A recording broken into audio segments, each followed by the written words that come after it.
कोई बोलना नहीं। Good morning everyone. Good morning भैया। आज का दिन 26/11 है। दुनिया के आधुनिक इतिहास में 2 दिन ऐसा है जो धब्बे की तरह है, जो कभी मिटेगा नहीं, या उससे भी बेहतर कहें तो गाल पे चाटे की तरह है। एक तारीख है 9/11 और एक तारीख है 26/11। अब पहले हम 9/11 के बारे में बताते हैं। 1970-80 का दशक था और भारत में आतंकवाद बढ़ रहा था। पहले बता दे रहे, इसको जो हम बोल रहे हैं पूरी बात को जब तक कोई नहीं सुनेगा इस बात को समझ नहीं पाएगा, इसलिए पूरी बात समझना ज्यादा इंपॉर्टेंट है। आधी अधूरी बात मत सुनना, ये नहीं कि थोड़ा सा सुन के उसी को वायरल कर दिए, वैसा वाला नहीं, पूरी बात सुनना।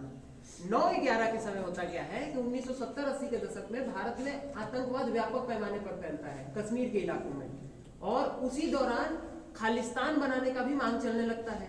तो भारत के जितने भी प्रधानमंत्री होते हैं वो विश्व मंचों पे जाते हैं और कहते हैं कि हम आतंकवाद से पीड़ित हैं। तो उस समय जॉर्ज बुश सीनियर राष्ट्रपति हुआ करते थे अमेरिका के, वो कहे कि this is not terrorism, this is a voice of the people demanding freedom.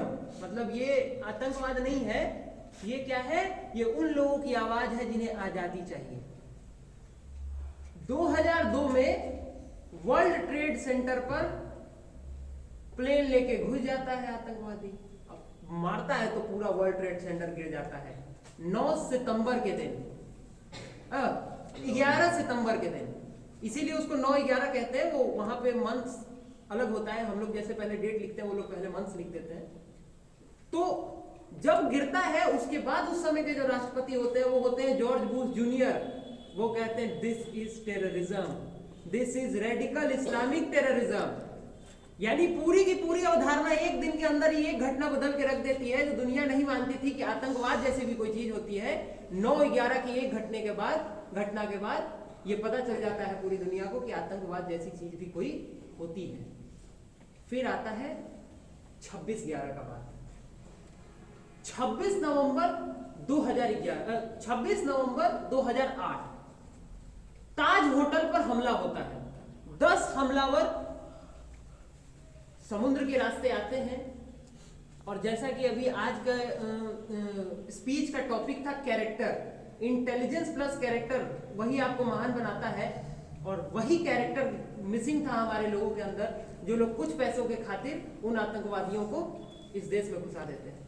केवल 10 लोग मिल करके पूरे मुंबई में कत्लेआम मचा देते हैं। मुंबई स्टेशन पे हमला होता है, मुंबई में छत्रपति शिवाजी स्टेशन है ना, वहां पे हमला होता है। उसके साथ साथ ताज होटल में हमला होता है। ताजमहल पे हमला नहीं होता है, ये बात ध्यान रखो, ताज होटल अलग है, ताज होटल पे हमला होता है।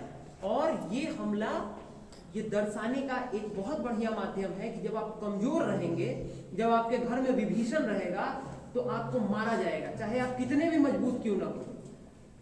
जब अपने घर में ही विभीषण होगा तो पीटा जाएगा अपने आप को, और वही भारत के साथ होता है।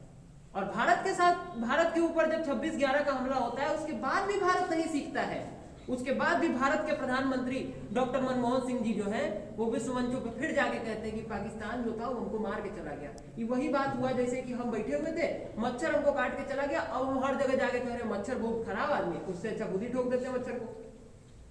वही स्थिति जारी रहती है। और फिर आता है 2014, चुनाव होता है, सरकार बदलती है, और 2015 में पठानकोट हमला होता है।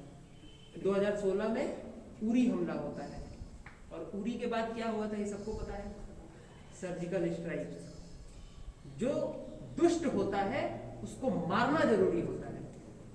हम लोग के शास्त्रों में भी कहा गया राणम एड़म पवित्रम, कि जो बदमाशी करे उसको मारना जरूरी है। जैसे भगवान राम को देखो, कितने महान आदमी है, मतलब जा रहे हैं समुद्र के सामने, उतना पावर है उनके पास, वो चाहे तो समुद्र को एक बार में सुखा के खत्म कर सकते हैं, लेकिन फिर भी जाते हैं, कहते हैं भैया थोड़ा सा हट जाओ, थोड़ा सा चले जाते हैं, हमको जाना है, पत्नी उधर है हमारी वेट कर रही है, नहीं जाने देता है। तो कहते हैं चलो पूजा कर लेते हैं।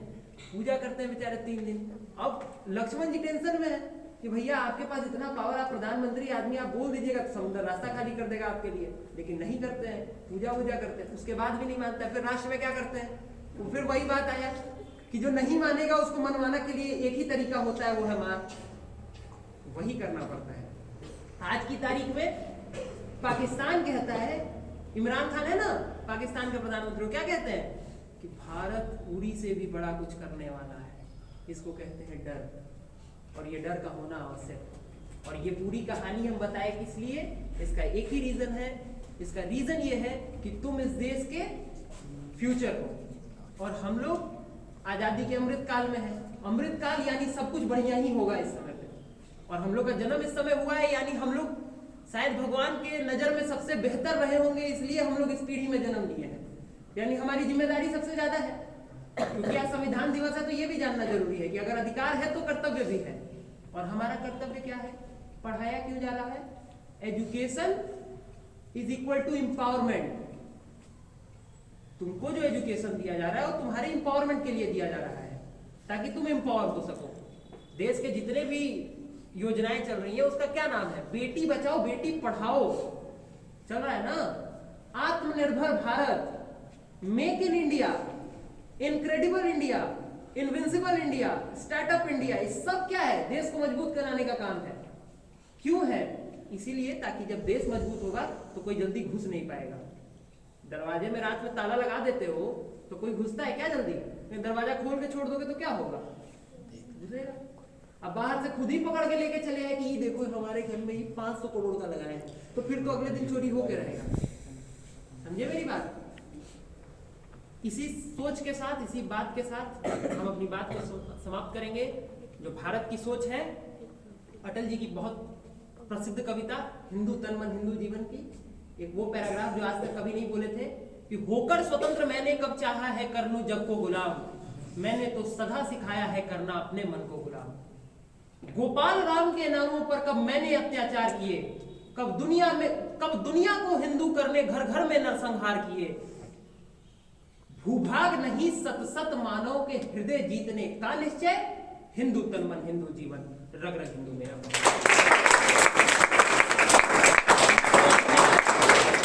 जय हिंद, जय भारत, भारत माता की जय। मेरे साथ जयकार करो। वंदे मातरम, वंदे मातरम, वंदे मातरम। नहीं ले रहा है। वंदे मातरम, वंदे मातरम। 2 मिनट के मौन के साथ इस सभा को